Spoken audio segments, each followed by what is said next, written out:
CIET NCERT द्वारा प्रस्तुत है कक्षा 6 की विज्ञान की ध्वनि पाठ्य पुस्तक जिज्ञासा। पृष्ठ संख्या 201, अध्याय 11, प्रकृति की अमूल्य संपदा। भूमि और सूर्य के लिए विद्यालय की छुट्टियां सदैव मनोरंजक होती हैं। इन छुट्टियों में वे अपनी अज्जी दादी के घर गए हैं।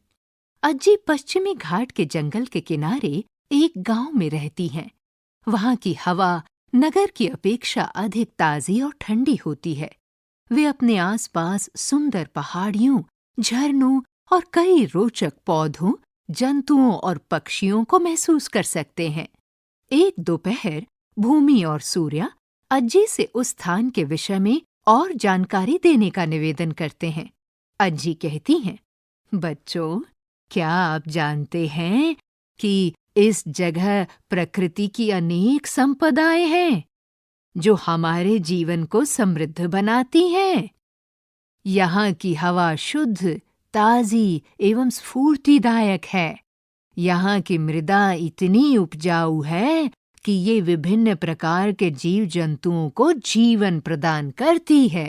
इसके अतिरिक्त यहाँ अच्छी धूप आती है जो अनेक प्रकार से उपयोगी है। विभिन्न प्रकार के वृक्ष, भिन्न भिन्न पक्षियों और कीटों सहित अनेक जंतुओं को भोजन एवं आश्रय प्रदान करते हैं। क्या आप प्रकृति की ऐसी कुछ और संपदाओं के विषय में सोच सकते हैं? इस पृष्ठ के निचले भाग में भूमि और सूर्य अपनी अज्जी यानी अपनी दादी जी के गांव में आए हुए हैं और उनके घर के बाहर प्रकृति की कुछ संपदाओं का आनंद ले रहे हैं। पृष्ठ संख्या 202। भूमि ने कहा, अज्जी, हम जल का उपयोग पीने के लिए और साग भाजी उगाने के लिए करते हैं। अज्जी ने कहा, हाँ, हमें इन संपदाओं की आवश्यकता उत्तरजीविता और अपने जीवन को अधिक सुविधाजनक बनाने के लिए होती है। प्रकृति की इन संपदाओं के बिना पृथ्वी पर किसी भी प्रकार का जीवन संभव नहीं है। हम सभी इस प्रकृति का ही एक भाग हैं। अज्जी वायु के महत्व को बताती हैं और ये हमारे जीवन के लिए किस प्रकार आवश्यक है ये भी स्पष्ट करती हैं। आइए हम वायु के विषय में और अधिक जानें। 11.1 वायु। एक सुबह भूमि और सूर्य अज्जी को कुछ श्वास संबंधी व्यायाम करते हुए देखते हैं। अज्जी उन्हें भी व्यायाम करने के लिए बुलाती हैं। वे कहती हैं, मैं गहरी श्वास ले रही हूँ और बाहर छोड़ रही हूँ। ये क्रिया फेफड़ों में शुद्ध हवा लेने में सहायक है और हमें स्वस्थ रखती है। भूमि और सूर्य भी अज्जी के साथ बैठ जाते हैं और गहरी श्वास लेने की क्रिया करते हैं। आइए हम भी इस व्यायाम का अभ्यास करें। इस पृष्ठ के मध्य भाग में दाईं ओर एक पेड़ के नीचे अज्जी बैठी श्वास संबंधी व्यायाम कर रही हैं। क्रियाकलाप 11.1। आइए अनुभव करें। एक गहरी श्वास लीजिए और उसे धीरे धीरे छोड़िए। फिर एक और अधिक गहरी श्वास लीजिए। जितना संभव हो सके श्वास को रोक कर रखिए और फिर धीरे धीरे छोड़िए। आप कितनी देर तक श्वास रोक सकते हैं? जब आप श्वास रोक कर रखते हैं तो आपको कैसा लगता है? सावधानी, अपनी श्वास को इतनी देर तक मत रोकिए कि आपको असहज लगने लगे। इस क्रियाकलाप से हमने पाया कि श्वास को लंबे समय तक रोकना कठिन है। श्वास द्वारा भीतर ली गई वायु में ऑक्सीजन होती है। हमारे शरीर को कार्य करने के लिए ऑक्सीजन की आवश्यकता होती है। जब हम लंबे समय तक श्वास रोकते हैं तो शरीर को पर्याप्त ऑक्सीजन नहीं मिलती है। अतः हमें जीवित रहने के लिए पर्याप्त ऑक्सीजन की आवश्यकता होती है। अन्य जीवों को भी जीवित रहने के लिए ऑक्सीजन की आवश्यकता होती है। पृष्ठ संख्या 203। क्या आप जानते हैं, हम भोजन अथवा जल के बिना तो कुछ दिनों तक जीवित रह सकते हैं, किंतु ऑक्सीजन के बिना हम कुछ क्षण भी जीवित नहीं रह सकते। पृथ्वी के चारों ओर उपस्थित वायु विभिन्न गैसों का मिश्रण है। क्या आप वायु में उपस्थित कुछ गैसों के नाम बता सकते हैं? वायु में nitrogen, oxygen, argon, carbon dioxide और सूक्ष्म मात्रा में अन्य गैसें उपस्थित होती हैं। चित्र 11.1 में वायु के संघटन को प्रतिशत में प्रदर्शित किया गया है। ध्यान दीजिए कि चित्र 11.1 में 100 वर्ग हैं। इन 100 वर्गों में से 78 वर्ग नाइट्रोजन द्वारा, 21 वर्ग ऑक्सीजन द्वारा तथा 1 वर्ग अन्य गैसों जैसे आर्गन, कार्बन डाइऑक्साइड आदि द्वारा भरे हुए हैं। और भी जाने, प्रतिशत प्रत्येक 100 में से अंशों की संख्या है। इसे प्रतिशत संकेत द्वारा दर्शाया जाता है। पृष्ठ के निचले भाग में चित्र 11.1 में वायु का संगठन दर्शाया गया है, जिसमें नीले रंग से नाइट्रोजन गैस जो कि 78% है, लाल रंग से ऑक्सीजन गैस जो कि 21% है और गुलाबी रंग से आर्गन, कार्बन डाइऑक्साइड तथा अन्य गैसें जो 1% में हैं, वो दी गई हैं। पेड़ों पर पत्तियों की सरसराहट, रस्सी पर लटके कपड़ों के हिलने या पंखे को चलाने पर अथवा किसी खुली पुस्तक के पन्नों की फड़फड़ाहट आदि के द्वारा आपने वायु की उपस्थिति का अनुभव किया होगा। चलती हुई वायु को पवन कहते हैं। कभी-कभी ये बहुत गति से चलती है, जैसे आंधी के समय, या कभी-कभी ये धीमी गति से चलती है, जैसे बयार, मंद पवन। आपने भी अनेक बार फिरकी, कागज से बनी चक्री के साथ खेला होगा। आइए क्रियाकलाप 11.2 द्वारा एक फिरकी बनाएं। पृष्ठ संख्या 204। क्रियाकलाप 11.2। आइए फिरकी बनाएं और सजाएं। बिंदु 1, 15 सेंटीमीटर गुणा 15 सेंटीमीटर का एक वर्गाकार कागज, एक कैंची, एक ऑलपिन और एक मुलायम डंडी लीजिए। बिंदु 2, चित्र 11.2 में दिए गए निर्देशानुसार फिरकी बनाइए। इस पृष्ठ के ऊपरी भाग में चित्र 11.2 दिया गया है, जो हमें फिरकी बनाना सिखा रहा है। इसके 5 विभिन्न भाग हैं: क, ख, ग, घ और अंग। सबसे पहले एक चौकोर कागज का टुकड़ा लीजिए, फिर उसे चारों कोनों से अंदर की तरफ मोड़ दीजिए। उसके बाद एक कैंची लेकर जहां से उसे मोड़ा गया है वहां पर काटिए। कोनों से कागज को बीच की तरफ मोड़िए और एक ऑल पिन लगा दीजिए। फिर एक लंबी सी डंडी लेकर इसके बीचों बीच उसका सिरा चिपकाइए और उसे नीचे से पकड़िए। आपकी फिरकी तैयार है। अब आप अपने हाथ में फिरकी को पकड़कर दौड़िए। आप इसे फूंक मारकर भी चला सकते हैं। आप क्या महसूस करते हैं? क्या फिरकी घूमती है? जब आप इसे थोड़ा आगे और पीछे चलाते हैं, तब ये घूमती है। फिरकी को कौन घुमा रहा है? ये पवन है जो इस फिरकी को घुमाती है। पवन चक्की और फिरकी की कार्यप्रणाली समान है। पवन चक्की के पंखों को घुमाती है। आटे की चक्की कुएं से पानी ऊपर खींचने या विद्युत उत्पादन के लिए पवन चक्की का उपयोग किया जा सकता है। भारत में अनेक पवन चक्की फार्म हैं। पवन चक्की फार्म वो क्षेत्र हैं जिसमें अनेक पवन चक्कियां पवन ऊर्जा द्वारा विद्युत उत्पादन करती हैं। चित्र 11.3। इस पृष्ठ के निचले भाग में बाईं ओर एक पवन चक्की फार्म का चित्र दिया गया है, जो कि पवन की शक्ति से चल रही हैं। और भी जाने, तमिलनाडु का मुपंडल पवन चक्की फार्म, राजस्थान के जैसलमेर का पवन चक्की पार्क और महाराष्ट्र का ब्रह्मवेल पवन चक्की फार्म हमारे देश के कुछ प्रमुख पवन चक्की फार्म हैं। अपने देश में पाए जाने वाले अन्य पवन चक्की फार्म के विषय में जानकारी प्राप्त कीजिए। पृष्ठ संख्या 205। हमने सीखा कि वायु हमारे लिए अत्यंत महत्वपूर्ण है। जल भी हमारे लिए अति आवश्यक और अमूल्य है। यदि आपको पीने के लिए जल न मिले, विशेषतः जब आपको प्यास लगी हो तब आपको कैसा महसूस होगा? आइए जल के बारे में और अधिक जानें। 11.2 जल।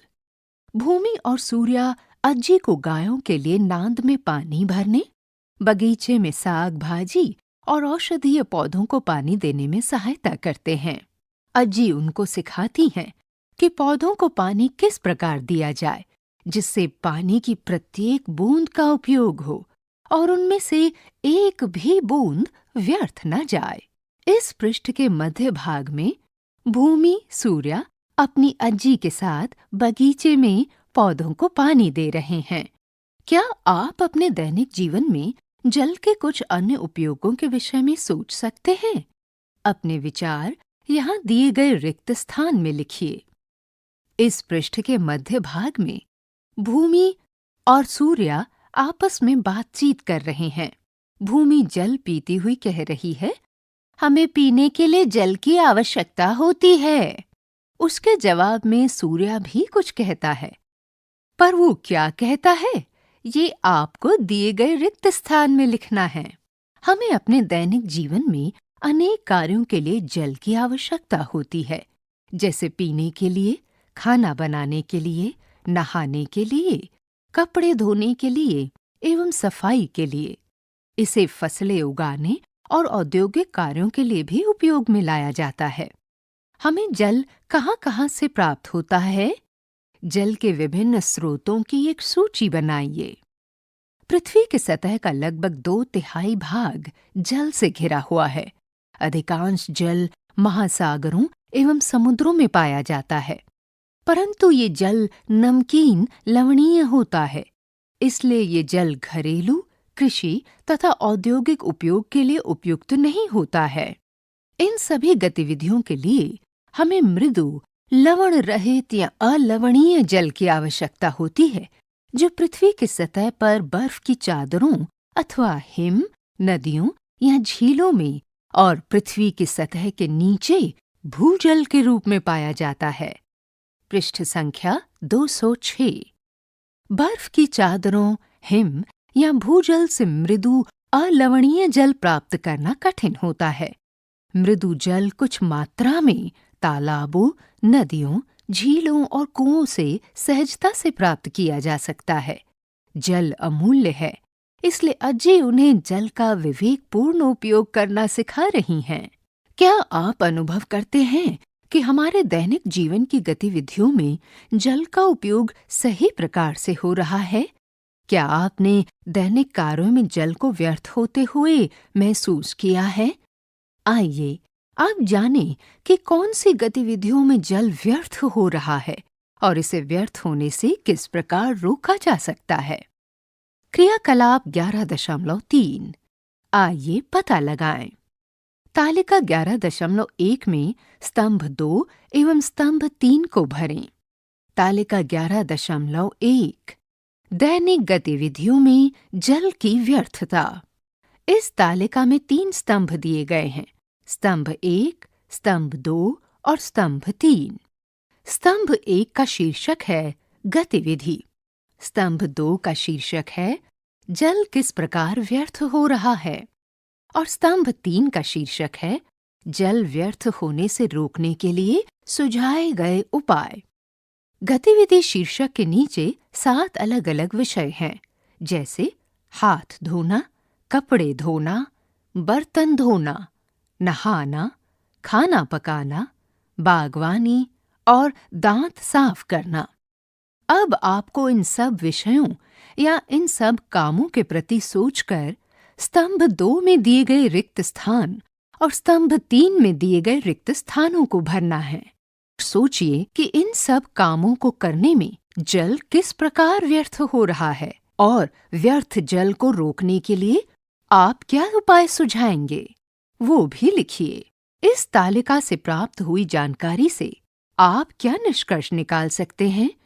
जल के अपव्यय को रोकने के लिए आप और आपका परिवार क्या कर सकता है? जल की हानि को कम करने की कई विधियां हैं। उदाहरण के लिए, उपयोग में न होने पर नल को बंद करना एवं जल के रिसाव को सही करवाना, जल का पुनः चक्रण एवं जल संचयन भी जल बचाने में सहायक है। हमारा देश विभिन्न नदियों, झरनों और झीलों से समृद्ध है।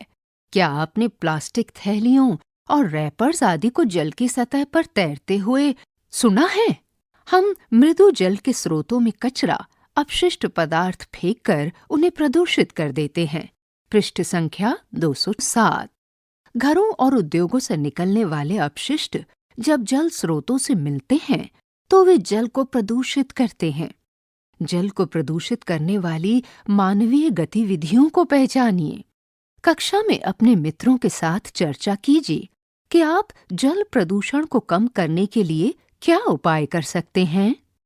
प्रदूषित जल सजीवों के उपभोग के लिए उपयुक्त नहीं होता है। मृदु जल के स्रोत सीमित होने के कारण भारत के अनेक भागों में जल की कमी है। कुछ स्थानों पर लोगों को पीने का पानी लाने के लिए बहुत दूर तक चलना पड़ता है। सभी के पास जल की समान उपलब्धता नहीं है। इसलिए हमारे लिए जल का संरक्षण करना और उसका विवेकपूर्ण उपयोग करना महत्वपूर्ण है। हमें इसे प्रदूषित होने से भी बचाना चाहिए ताकि ये सभी जीवित प्राणियों के उपयोग के लिए उपयुक्त रहे। आप जल संरक्षण की कौन-कौन सी विभिन्न विधियां सोच सकते हैं? जल संरक्षण के लिए जल संचयन एक विधि है। बहुत से भवनों में वर्षा के जल को बाद में उपयोग करने के लिए बड़ी मात्रा में एकत्रित एवं संग्रहित किया जाता है। इसे वर्षा जल संचयन कहा जाता है। चित्र 11.4 क। इस पृष्ठ के मध्य भाग में दाईं ओर एक भवन का चित्र दिया गया है, जिसके ऊपर वर्षा होती हुई भी दी गई है। अब आप गौर करें कि वर्षा के द्वारा जो जल एकत्रित हो रहा है उसको भवन के पास ही बने हुए 2 भूमिगत टैंकों में संग्रहित किया जा रहा है, जो जरूरत पड़ने पर बाद में काम आएगा। और ये वर्षा जल संचयन की एक बहुत अच्छी विधि है। क्या आप जानते हैं कि वर्षा का जल घरों, आवासीय क्षेत्रों और विद्यालयों में संचयित किया जाता है? भारत में वर्षा जल संचयन की ये परंपरा सदियों से चली आ रही है। उदाहरण के लिए राजस्थान एवं गुजरात में पानी की कमी के कारण जल संचयन के लिए बावड़ी, चित्र 11.4 ख एवं वाव बनाए गए। इन बावड़ियों में जल संचयन की एक अनूठी व्यवस्था है। इनमें न केवल वर्षा का जल बल्कि आसपास की झीलों, तालाबों और नदियों से रिसने वाला जल भी संचयित होता है। इस हेतु धरती में लंबे गहरे गड्ढों, खाइयों के अंदर की दीवारें पत्थर के टुकड़ों से इस प्रकार बनी होती हैं जिससे इन खाइयों में जल का रिसाव हो सके। आप जल संचयन की इन पारंपरिक पद्धतियों को अपने आसपास खोजें। इसके बारे में और अधिक जानने के लिए अपने शिक्षकों और अभिभावकों से बातचीत करें। इस पृष्ठ के निचले भाग में दाईं ओर चित्र 11.4 ख में तूरजी का झालरा, जोधपुर राजस्थान की एक बावड़ी का चित्र है जो कि जल से भरी हुई है। पृष्ठ संख्या 208। क्या आप जानते हैं प्रत्येक वर्ष 22 मार्च को विश्व जल दिवस मनाया जाता है? इसका महत्व पता लगाइए। जल की विविध अवस्थाओं की यात्रा नामक अध्याय में हमने जल चक्र के बारे में सीखा, जहां सूर्य जल के वाष्पीकरण में महत्वपूर्ण भूमिका निभाता है। क्या आपने कभी अपनी माँ या दादी को कई दिनों तक सूर्य की गर्मी में कटे हुए कच्चे आमों को सुखाते हुए जाना है? आइए सूर्य से प्राप्त ऊर्जा के विषय में अन्वेषण करें और जानें। 11.3 सूर्य से ऊर्जा। भूमि और सूर्य दोपहर की कड़ी धूप वाले दिन अज्जी को मिर्च सुखाने में सहायता कर रहे हैं। अज्जी ने कहा, हम इन्हें सुखाने के लिए सूर्य की गर्मी का उपयोग करते हैं। जब ताज़ा मिर्च उपलब्ध ना हो तो हम सूखी मिर्च का उपयोग कर सकते हैं। मैं आपको घर ले जाने के लिए भी कुछ सुखाई हुई मिर्चें दूंगी। क्या आप जानते हैं कि पृथ्वी पर ऊर्जा का मुख्य स्रोत सूर्य है? सभी पौधे और जंतु इस पर निर्भर हैं। हम विभिन्न कार्यों के लिए सूर्य की ऊष्मा, गर्मी और प्रकाश का उपयोग करते हैं। वे कौन सी गतिविधियां हैं जिनके लिए हमें ऊष्मा और प्रकाश की आवश्यकता होती है? भूमि हमारे जीवन में सूर्य से ऊष्मा और प्रकाश के उपयोग को बताने के लिए कुछ चित्र बनाती है। क्या आप कुछ अन्य उदाहरणों के साथ उसकी सहायता कर सकते हैं? चित्र बनाइए और दिए गए स्थान पर उनके नाम लिखिए। इस पृष्ठ के निचले भाग में 5 चित्रों की जगह बनी हुई है। पहले 2 चित्र हैं पौधों द्वारा भोजन बनाने का और कपड़े सुखाने का चित्र। तीसरा, चौथा और 5वां स्थान रिक्त है। आपको सोचकर यहाँ पर चित्र बनाना है कि सूर्य के प्रकाश और ऊष्मा से और कौन से 3 अलग-अलग काम हो सकते हैं। एक दिन दोपहर में भूमि और सूर्या अज्जे के घर के पास के एक मैदान से गुजरते हैं, जहाँ उन्हें घास चरती हुई एक गाय दिखाई देती है। वे सूर्य को ऊर्जा का मुख्य स्रोत होने की बात कर रहे हैं। आगे दिए गए वार्तालाप को ध्यान से पढ़िए और उत्तर दीजिए। पृष्ठ संख्या 209।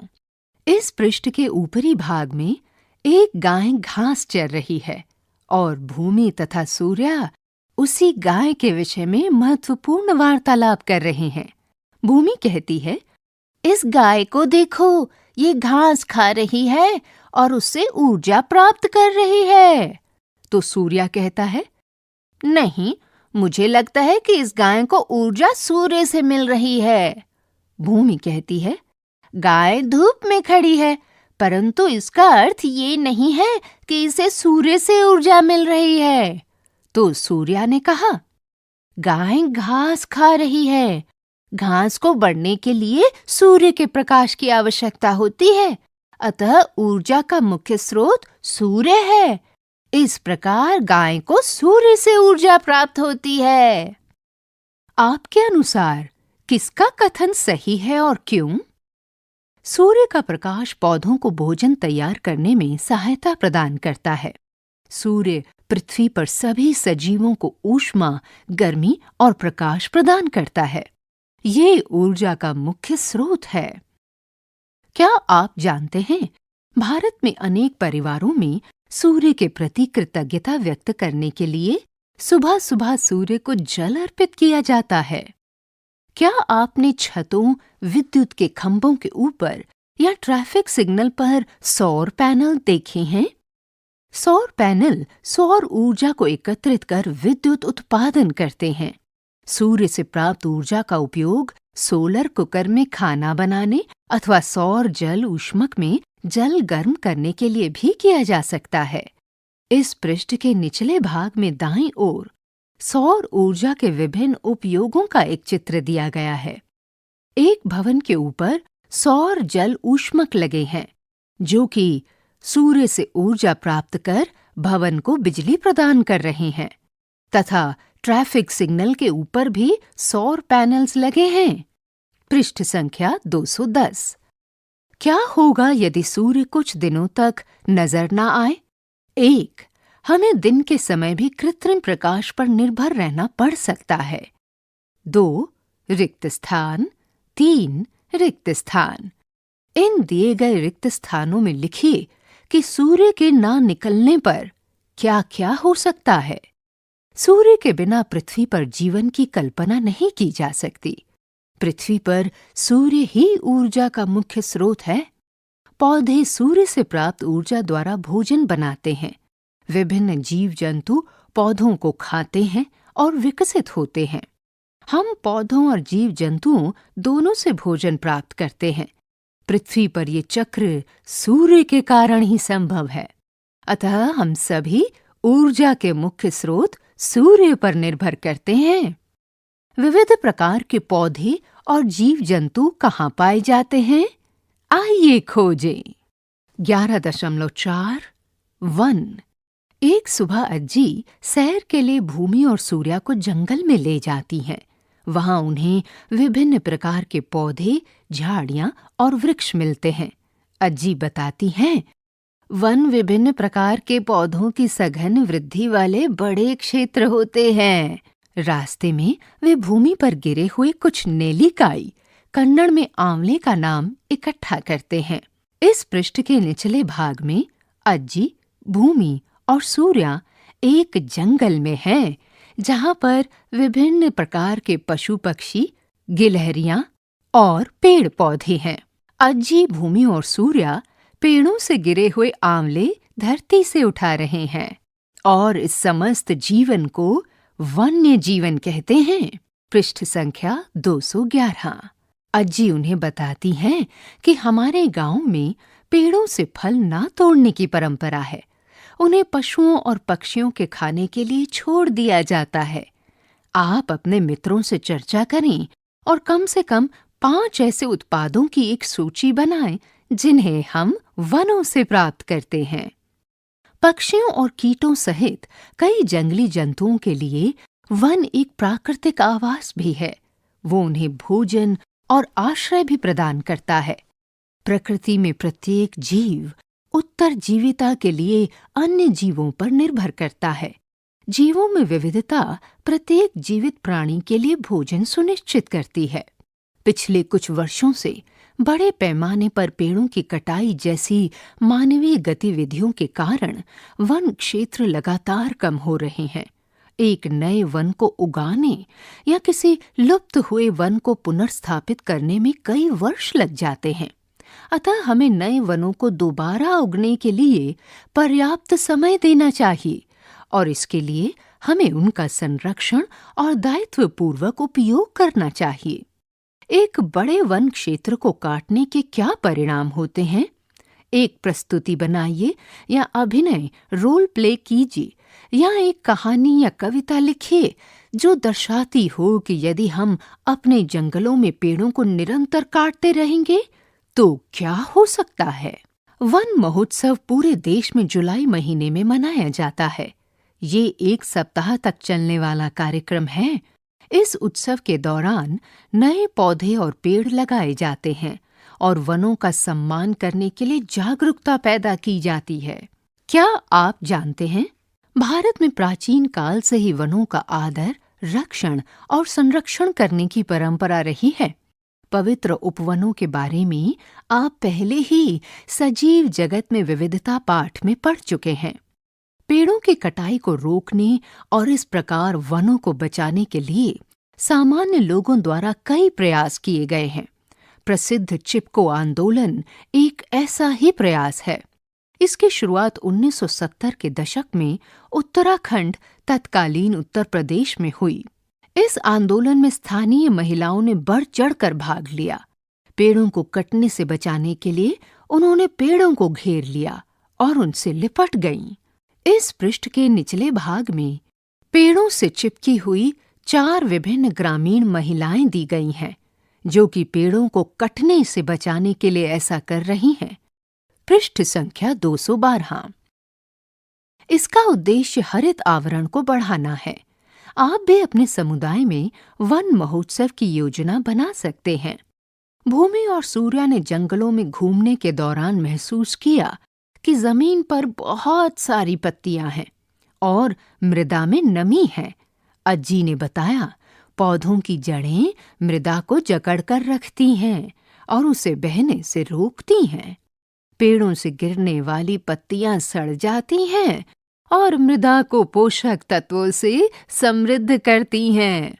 इस मृदा का उपयोग नए पौधों और पेड़ों को उगाने के लिए किया जाता है। प्रकृति में ये पुनर्चक्रण का एक उदाहरण है। आइए हम मृदा की अधिक विस्तार से जांच करें। 11.5 मृदा, चट्टानें और खनिज। भूमि, सूर्या और अज्जी जंगल से घर वापस आते हैं। भूमि और सूर्या कुछ सागों के पौधे लगाने के लिए बगीचे में मृदा तैयार करने में अज्जी की मदद करते हैं। चित्र 11.5।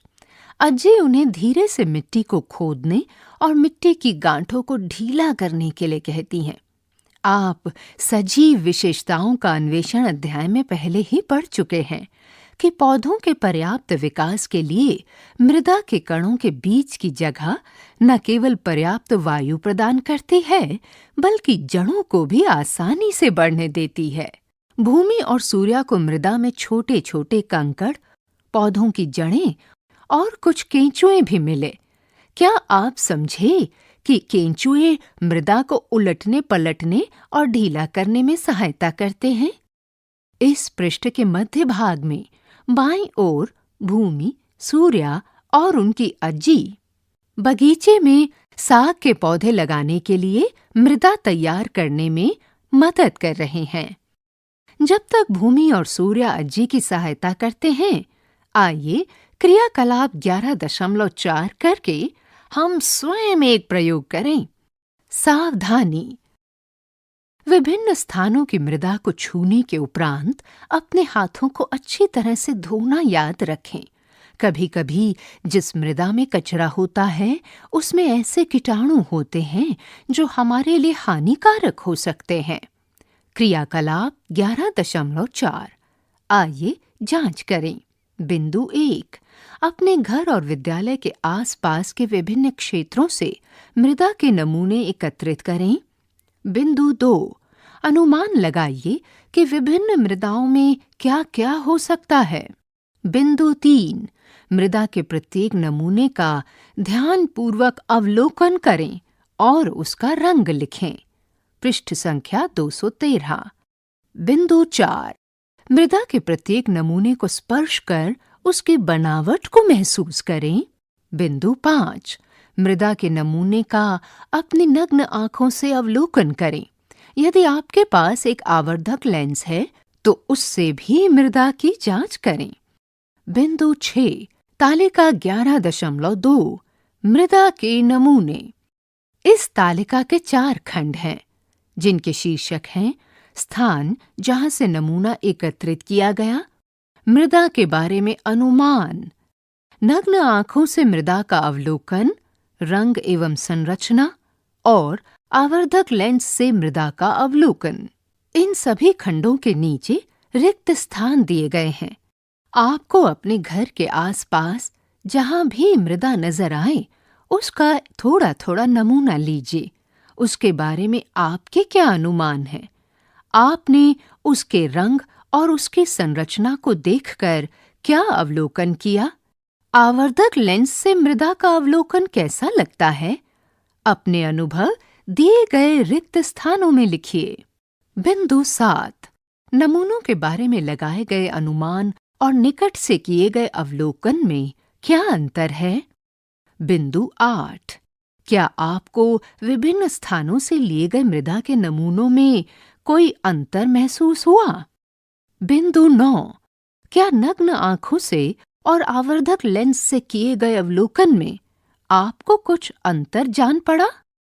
मृदा में बहुत सी वस्तुएं होती हैं, जैसे रेत, कीड़े और कृमि। इसमें कई छोटे जीव भी हो सकते हैं, जिन्हें हम अपनी नग्न आंखों से नहीं देख सकते।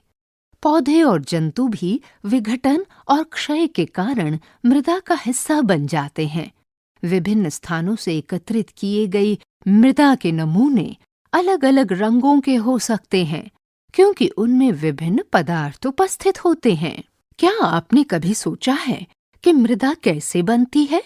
मृदा का निर्माण लंबे समय, कई हजारों वर्षों में सूर्य, जल और सजीवों द्वारा चट्टानों के विघटन से होता है। मृदा विभिन्न प्रकार की होती है। इस पृष्ठ के दाईं ओर निचले भाग में एक किसान अपने बैलों द्वारा मृदा को जोतता हुआ दर्शाया गया है। पृष्ठ संख्या 214। कुछ विशेष प्रकार के पौधों को उगाने तथा कुछ भवनों हेतु ईंटें बनाने के लिए मृदा अच्छी होती हैं। वनों में अनेक प्रकार की मृदाएं होती हैं। मृदा एक अमूल्य संपदा है जो जैव विविधता को आश्रय देती है। आपके घर के आसपास भी चट्टानें तो होती होंगी। चट्टानों का उपयोग घर, भवन, मंदिर, सड़क, बांध और मेज के ऊपरी भाग आदि के निर्माण में किया जाता है। स्लेट जैसी कुछ चट्टानों का उपयोग छत, चित्र 11.6 बनाने के लिए किया जाता है और लेटराइट चित्र 11.7 का उपयोग ईंट जैसी निर्माण सामग्री के रूप में किया जा सकता है। ग्रेनाइट, बलुआ पत्थर और संगमरमर कुछ महत्वपूर्ण चट्टानें हैं। मानव ने चट्टानों का उपयोग कई हजार वर्ष पहले ही हस्त कुल्हाड़ी चित्र 11.8 क और तीर शीर्ष चित्र 11.8 ख जैसे उपकरण बनाने के लिए किया है। इस पृष्ठ के निचले भाग में तरह तरह की मृदाओं के 4 विभिन्न चित्र दिए गए हैं। चित्र 11.6 में छत बनाने के लिए चट्टानों का उपयोग हुआ है। चित्र 11.7 में ईंट बनाने के लिए लेटराइट मृदा का उपयोग होता हुआ दिया गया है। चित्र 11.8 क हस्त कुल्हाड़ी बनाने के लिए जो मृदा उपयोग में लाई जाती है उसका एक सुंदर सा चित्र है और चित्र 11.8 ख पत्थर से बने तीर शीर्ष के चित्र हैं।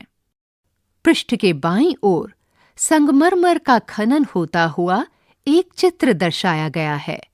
चट्टानें किससे बनी होती हैं? ये खनिजों से बनी होती हैं। एल्यूमीनियम, सोना, तांबा और लोहे जैसी महत्वपूर्ण धातुएं खनिजों से प्राप्त की जाती हैं। खनिजों का उपयोग वायुयान, कार, आभूषण, प्रसाधन, विद्युत और इलेक्ट्रॉनिक उपकरणों के निर्माण में किया जाता है। पृष्ठ संख्या 215। उदाहरण के लिए, हम जिस सामान्य मोबाइल फोन का उपयोग करते हैं उसके निर्माण में लगभग 1 दर्जन खनिजों का उपयोग होता है, जैसे सोना, चांदी, तांबा, कोबाल्ट आदि। इस पृष्ठ के ऊपरी भाग में खनिजों के 2 चित्र दिए गए हैं। पहला चित्र है प्राकृतिक रूप से पाया जाने वाला सोने का और दूसरा चित्र है प्रकृति में पाए जाने वाले कुछ अन्य खनिजों के। चट्टानें मानव जीवन में एक महत्वपूर्ण भूमिका निभाती हैं। इनके पुनर्निर्माण में हजारों से लाखों वर्ष लग जाते हैं, इसलिए इनका संरक्षण और उपयोग दायित्वपूर्वक करना आवश्यक है। क्या आप जानते हैं कि चट्टानों और खनिजों को एक स्थान से दूसरे स्थान तक कैसे पहुंचाया जाता है? परिवहन के लिए हम जिन वाहनों का उपयोग करते हैं उनमें से अधिकांश वाहन जीवाश्म ईंधन का उपयोग करते हैं।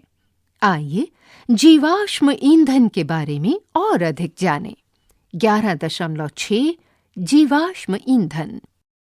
इस पृष्ठ के निचले भाग में एक ईंधन स्टेशन का चित्र दिया गया है, जहां पर सड़कों पर चलने वाली गाड़ियां अपने अपने ईंधन टैंक में ईंधन भरवा रही हैं। इस पर भूमि सूर्या से कहती है, सूर्या, विभिन्न प्रकार के वाहन अलग अलग ईंधन स्टेशन पर क्यों जाते हैं?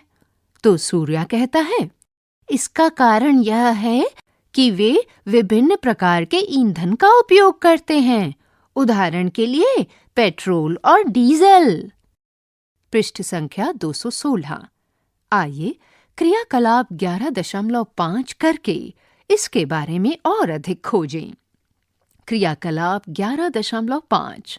आइए सर्वेक्षण करें। बिंदु 1, अपने आस पड़ोस में वाहनों का सर्वेक्षण करें। बिंदु 2, वाहन कितने प्रकार के होते हैं, उनमें किस प्रकार के ईंधन की आवश्यकता होती है। बिंदु 3, आपके द्वारा एकत्रित की गई जानकारी तालिका 11.3 में अंकित करें। तालिका 11.3, वाहन का प्रकार और उपयोग में आने वाले ईंधन। इस तालिका में 2 स्तंभ हैं, जिनके शीर्षक हैं वाहन का प्रकार और उपयोग में आने वाले ईंधन। इन दोनों ही शीर्षकों के नीचे रिक्त स्थान दिए गए हैं, जहां पर आपको तरह तरह के वाहन के नाम लिखने हैं तथा उनके सामने दिए गए रिक्त स्थानों में उनमें उपयोग में आने वाले ईंधन का नाम लिखना है। सामान्यतः किस प्रकार के ईंधन का उपयोग अधिक होता है? वाहनों के लिए पेट्रोल और डीजल 2 सबसे अधिक उपयोग किए जाने वाले ईंधन हैं। पेट्रोल, डीजल तथा मिट्टी का तेल पेट्रोलियम से प्राप्त होता है। प्राकृतिक गैस, कोयले और पेट्रोलियम को आमतौर पर जीवाश्म ईंधन कहा जाता है। वे मूलतः पृथ्वी के भीतर सूक्ष्म जीवों और पौधों के दब जाने से पेट्रोलियम, प्राकृतिक गैस और कोयले में परिवर्तित हो जाते हैं। इन ईंधनों को बनने में लाखों वर्ष लग जाते हैं।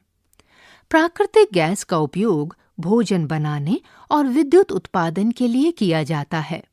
आजकल इसका उपयोग वाहनों में संपीड़ित प्राकृतिक गैस CNG के रूप में ईंधन की तरह किया जाता है।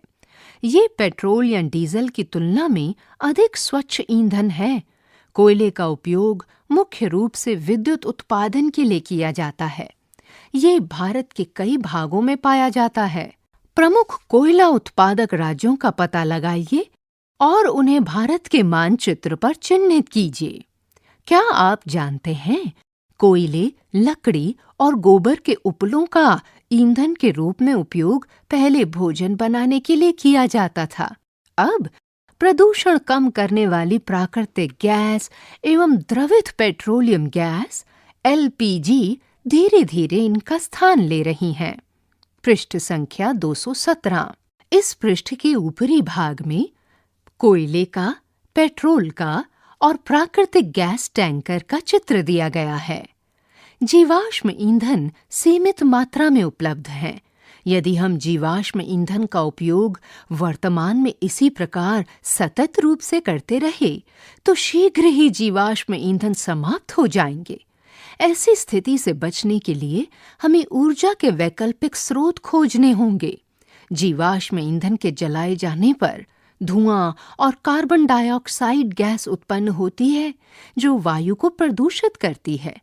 परिवहन और घरेलू ईंधन के लिए जीवाश्म ईंधन पर अत्यधिक निर्भरता के परिणाम स्वरूप बड़े पैमाने पर वायु प्रदूषण हुआ है। आइए हम जीवाश्म ईंधन के संरक्षण में अपना कुछ योगदान दें। बिंदु 1, निकट स्थानों तक पैदल या साइकिल से जाएं। बिंदु 2, सार्वजनिक वाहनों का उपयोग करें। कुछ अन्य विधियां सुझाएं।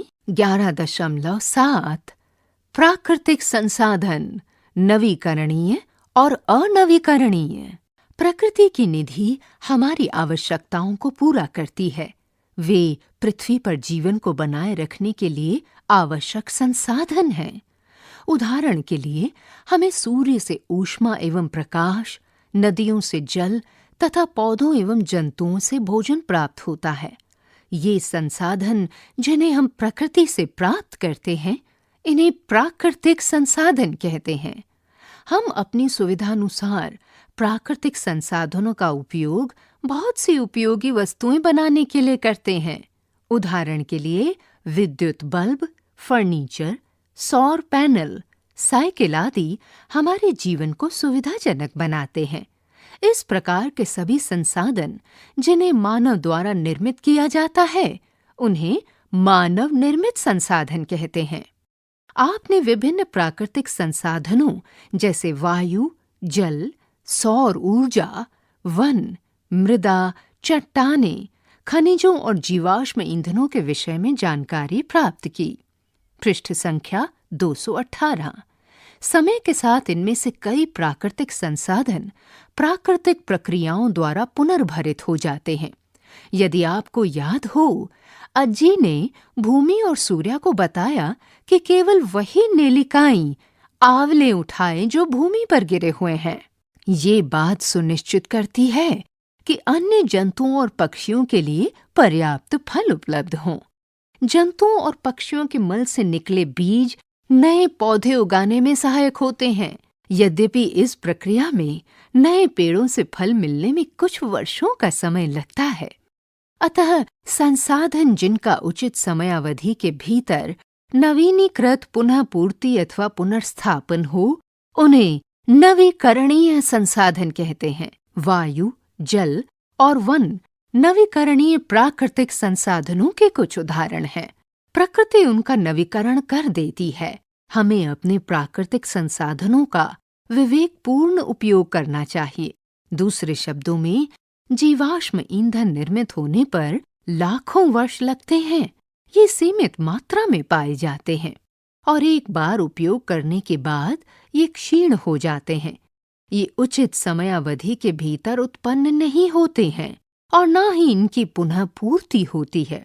इन संसाधनों को अनवीकरणीय संसाधन कहते हैं। अनवीकरणीय प्राकृतिक संसाधनों के उदाहरण खनिज, मृदा, चट्टानें, कोयला, पेट्रोलियम और प्राकृतिक गैसें हैं। 11.8 हमारे उपयोगी संसाधन। ये भूमि और सूर्य के लिए अपनी अज्जी के घर रोमांचक छुट्टी के बाद घर लौटने का समय है। उनकी अम्मा माँ उन्हें लेने आई हैं। भूमि और सूर्या ने अम्मा को बगीचे में उग रहे सागों के पौधे दिखाए और वे सूखी मिर्चें भी दिखाई जो अज्जी ने उन्हें घर ले जाने के लिए दी थीं। जब वे नगर में पहुंचे तो उन्होंने आसमान के रंग और हवा की गंध में बदलाव देखा। यहाँ बहुत कम पेड़ हैं। यहाँ हवा की गंध भी अज्जी के घर की हवा जितनी अच्छी नहीं है। उन्हें वाहनों से निकलने वाले धुएं की गंध आ रही है। वायु प्रदूषित है। अम्मा कहती हैं, हाँ, हम जब वाहनों में जीवाश्म ईंधन का उपयोग करते हैं तो धुआं उत्पन्न होता है। आजकल ऐसे वाहन उपलब्ध हैं जो प्रदूषण कम फैलाते हैं। उदाहरण के लिए विद्युत वाहन जो किसी भी प्रकार के धुएं का निष्कासन नहीं करते हैं। अतः लोग इन वैकल्पिक वाहनों को अपनाने का प्रयास कर रहे हैं। क्या आप वायु प्रदूषण कम करने के लिए उपलब्ध विकल्पों की सूची बना सकते हैं? दिए गए रिक्त स्थानों में अपनी सूची लिखिए। हम अपने दैनिक जीवन में कई प्राकृतिक संसाधनों का उपयोग करते हैं। आइए कुछ संसाधनों को पहचानें जो कि क्रियाकलाप 11.6 को पूरा करने में उपयोग में लाए जा रहे हैं। पृष्ठ संख्या 219। क्रियाकलाप 11.6। आइए उपयोग किए गए प्राकृतिक संसाधनों की एक सूची बनाएं। अपने दैनिक जीवन में आपके द्वारा की जाने वाली गतिविधियों की एक सूची बनाएं और उन प्राकृतिक संसाधनों को लिखें जिनका उस गतिविधि के संचालन में प्रत्यक्ष या अप्रत्यक्ष रूप से उपयोग किया गया था। तालिका 11.4 में कुछ गतिविधियां पहले से ही भरी हुई हैं। उनका अनुसरण करके आप रिक्त पंक्तियां भर सकते हैं। तालिका 11.4 उपयोग किए जाने वाले प्राकृतिक संसाधन। इस तालिका में 2 स्तंभ हैं जिनके शीर्षक हैं गतिविधि और प्राकृतिक संसाधन। गतिविधि शीर्षक के नीचे लिखे हैं शब्द कपड़े धोना, मिट्टी के खिलौने बनाना, जलाने की लकड़ी एकत्रित करना, पतंग बनाना और जलपान करना। इनके सामने सबसे ऊपर कपड़े धोने के आगे लिखा है शब्द पानी, यानी कपड़े धोने के लिए जिस प्राकृतिक संसाधन की आवश्यकता होती है वो है पानी। अब आपको बाकी के कामों को करने के लिए जिस प्राकृतिक संसाधन की जरूरत है उसके नाम इनके सामने दिए गए रिक्त स्थानों में लिखने हैं। आपने कितने प्राकृतिक संसाधनों की सूची बनाई? अपनी सूची की तुलना अपने किसी मित्र की सूची से करें। आपने और आपके मित्रों ने प्राकृतिक संसाधनों की सूची बनाई है जिनमें से कई का उपयोग हम प्रतिदिन करते हैं। ये संसाधन जल, वायु, मृदा तथा पौधों और जंतुओं से प्राप्त होने वाले भोजन हैं। हमें ये संसाधन प्रकृति से मिलते हैं और हम अपने उपभोग के लिए इन संसाधनों से वस्तुएं बनाते हैं। इसलिए हमें अपने प्राकृतिक संसाधनों का संरक्षण करना चाहिए और उनका अपव्यय न करते हुए दायित्वपूर्वक उपयोग करना चाहिए। इस प्रकार पर्यावरण को हानि पहुंचाए बिना हम अपनी आवश्यकताओं को पूरा कर सकते हैं और भविष्य के लिए भी इन्हें बचा सकते हैं। मानव सहित सभी सजीव अपने अस्तित्व के लिए इन पर निर्भर रहते हैं। पृथ्वी प्रत्येक मनुष्य की आवश्यकता की पूर्ति के लिए पर्याप्त संसाधन उपलब्ध कराती है, लेकिन प्रत्येक मनुष्य के लालच को पूरा करने के लिए नहीं। M.K. गांधी। पृष्ठ संख्या 220। प्रमुख शब्द वायु, कोयला, वन, जीवाश्म ईंधन, मानव निर्मित संसाधन, प्राकृतिक गैस, प्राकृतिक संसाधन, अनवीकरणीय संसाधन, पेट्रोलियम, नवीकरणीय संसाधन, संसाधन, चट्टानें, मृदा, सूर्य, जल, वर्षा जल संचयन, वर्गीकृत, अनुभव करना, अन्वेषण करना, जांच करना, अवलोकन, सर्वेक्षण। सारांश, मुख्य बिंदु। बिंदु 1, अधिकांश संसाधन जो हमारे अस्तित्व के लिए आवश्यक हैं, वे प्रकृति द्वारा प्रदान किए जाते हैं। बिंदु 2, प्रकृति द्वारा प्रदत्त संसाधनों को प्राकृतिक संसाधन कहते हैं। बिंदु 3, कुछ महत्वपूर्ण प्राकृतिक संसाधन वन, जल, वायु, मृदा, चट्टानें, खनिज, जीवाश्म ईंधन और सूर्य से ऊर्जा है। बिंदु 4, मनुष्य द्वारा अपनी आवश्यकताओं को पूरा करने के लिए बनाए गए संसाधनों को मानव निर्मित संसाधन कहते हैं। बिंदु 5, प्राकृतिक संसाधनों को नवीकरणीय संसाधनों और अनवीकरणीय संसाधनों में वर्गीकृत किया जा सकता है। बिंदु 6, वे संसाधन जिनकी पूर्ति एवं उचित अवधि के भीतर प्राकृतिक प्रक्रियाओं द्वारा हो जाती है, उन्हें नवीकरणीय संसाधन कहते हैं। बिंदु 7, वे संसाधन जिनका भंडार सीमित मात्रा में होता है और जिनकी पूर्ति उचित अवधि के भीतर नहीं होती, उन्हें अनवीकरणीय संसाधन कहते हैं। बिंदु 7, मानव सहित सभी सजीव अपने जीवन के लिए प्राकृतिक संसाधनों पर निर्भर हैं, इसलिए हमें उनका विवेकपूर्वक उपयोग करना चाहिए। पृष्ठ संख्या 221। आइए और अधिक सीखें। 1. चित्र 11.9 में प्राकृतिक संसाधनों से संबंधित वस्तुओं को दर्शाया गया है। उन्हें उनके अव्यवस्थित नामों से मिलाइए। एक अन्य तालिका बनाइए और इन संसाधनों के नाम लिखिए। इन संसाधनों को नवीकरणीय और अनवीकरणीय संसाधनों के रूप में वर्गीकृत कीजिए। इस पृष्ठ में एक तालिका दी गई है जिसके 2 स्तंभ हैं।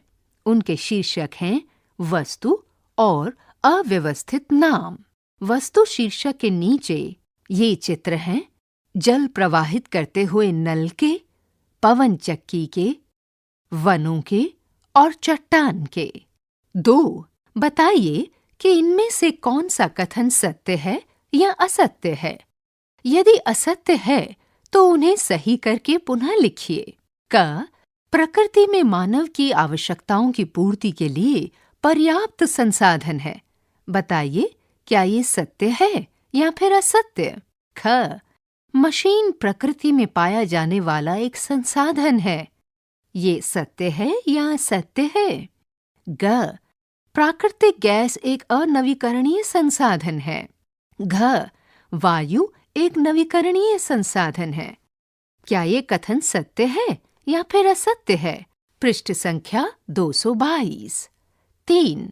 सबसे उपयुक्त विकल्प का उपयोग करके रिक्त स्थान भरें। 3.1 ईंधन जो सामान्यतः स्कूटर या बाइक जैसे दोपहिया वाहनों में उपयोग किया जाता है। क. मिट्टी का तेल। ख. पेट्रोल। ग. डीजल या घ. CNG। 3.2 नवीकरणीय संसाधन का एक उदाहरण है क. कोयला। ख. जल। ग. प्राकृतिक गैस या फिर घ. पेट्रोल। 4. इनमें से किसको नवीकरणीय और अनवीकरणीय संसाधनों के रूप में आप वर्गीकृत करेंगे। कोयला, प्राकृतिक गैस, वन और खनिज। कौन सा नवीकरणीय संसाधन है और कौन सा इनमें से अनवीकरणीय संसाधन है। 5. हम ये क्यों कहते हैं कि पेट्रोलियम एक अनवीकरणीय संसाधन है। 6. वनों को पुनः उगाना कठिन है। इस कथन की पुष्टि कीजिए। 7. 5 दैनिक गतिविधियों की सूची बनाइए जहां आप प्राकृतिक संसाधनों का प्रयोग करते हैं, उनका उपयोग कम करने की विधियां सुझाइए। 8. 4 गतिविधियों की सूची बनाइए जो वायु की उपस्थिति में संभव हैं। 9. आप अपने घर के आसपास को हरित आवरण से समृद्ध बनाने के लिए किस प्रकार योगदान देंगे? ऐसे कार्यों की सूची बनाइए। 10. इस दिए गए चित्र में हम जान रहे हैं कि भोजन बनाया जा रहा है। अब चित्र को समझकर इन प्रश्नों के उत्तर दीजिए। क. भोजन बनाने के लिए किस प्रकार की ऊर्जा का उपयोग हो रहा है? ख. भोजन बनाने के लिए इस प्रकार की ऊर्जा के उपयोग का एक लाभ और एक हानि लिखिए। इस पृष्ठ के दाईं ओर के निचले भाग में एक ग्रामीण महिला सौर पैनल के ऊपर सोलर कुकर रखकर उसमें खाना बना रही है।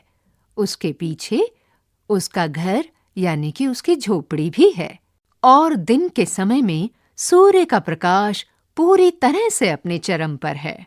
पृष्ठ संख्या 223। 11. बड़े पैमाने पर पेड़ों को काटने से मृदा की गुणवत्ता पर प्रभाव पड़ता है। आपके अनुसार ऐसा क्यों होता है? 12. 2 मानवीय गतिविधियां बताइए जिनसे वायु प्रदूषित होती है। एक कार्य सुझाएं जो वायु प्रदूषण कम करने में सहायक हो। 13. एक परिवार सौर पैनल बिजली उत्पादन के लिए, गैस स्टोव खाना बनाने के लिए और पवन चक्की कुएं से पानी खींचने के लिए उपयोग करता है। क्या होगा यदि एक सप्ताह तक सूर्य का प्रकाश न हो? 14. इन दिए गए शब्दों का उपयोग करके रिक्त स्थानों की पूर्ति करें। जीवाश्म ईंधन, वन, वायु, पेट्रोलियम, कोयला, जल और अनवीकरणीय संसाधन। इस पृष्ठ के मध्य भाग में कई आयताकार और चौकोर चित्र दिए गए हैं, जिनमें से 3 भरे हुए हैं और बाकी रिक्त हैं। जो भरे हुए चित्र हैं, उनमें लिखा है प्राकृतिक संसाधन, नवीकरणीय संसाधन और प्राकृतिक गैस। बाकी के रिक्त चित्र आपने भरने हैं। 15.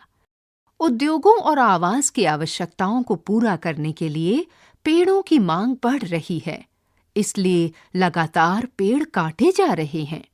क्या ये उचित है? चर्चा कीजिए और एक संक्षिप्त रिपोर्ट तैयार कीजिए। 16. अपने विद्यालय में पानी के उपयोग को कम करने के लिए एक योजना बनाइए। इस योजना को साकार करने के लिए आप क्या कदम उठाएंगे और इससे पर्यावरण को कैसे सहायता मिलेगी? पृष्ठ संख्या 224। और भी सीखें। बिंदु 1. वर्षा जल संचयन भारत में एक सदियों पुरानी परंपरा है। अपने राज्य या देश के अन्य भागों में उपयोग की जा रही कुछ पारंपरिक वर्षा जल संचयन विधियों का पता लगाइए। बिंदु 2. वायु प्रदूषण आपके स्वास्थ्य पर गंभीर प्रभाव डाल सकता है। अपने से बड़े या समुदाय के सदस्यों के साथ बातचीत कर अपने स्थानीय क्षेत्र में वायु प्रदूषण के मुख्य स्रोतों की पहचान कर जांच करें।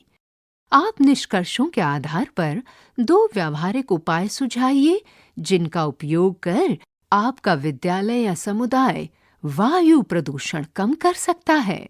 बिंदु 3. उन महत्वपूर्ण खनिजों और चट्टानों का पता लगाइए जिनका उपयोग आपके गांव या कस्बे या नगर में विभिन्न प्रयोजनों के लिए किया जाता है। उनके नाम और उपयोग सूचीबद्ध कीजिए। बिंदु 4. आप एक इको क्लब मॉनिटर हैं। अपने शिक्षक की सहायता से अपने विद्यालय में वृक्षारोपण अभियान का आयोजन कीजिए। इस गतिविधि के आयोजन के लिए आवश्यक चरणों की सूची बनाइए। लगाए गए वृक्षों के नाम और उनके महत्व को सूचीबद्ध करते हुए एक पृष्ठ की रिपोर्ट तैयार कीजिए। यहाँ पर अध्याय 11 समाप्त हुआ। अभी आप सुन रहे थे कक्षा 6 की विज्ञान की ध्वनि पाठ्य पुस्तक जिज्ञासा। वाचन स्वर ममता मलकानी, ध्वन्यांकन मंजू कुमारी, निर्माण सहयोग चेतना शर्मा, निर्देशन एवं निर्माण विमलेश चौधरी तथा प्रस्तुति CIET NCERT नई दिल्ली, भारत।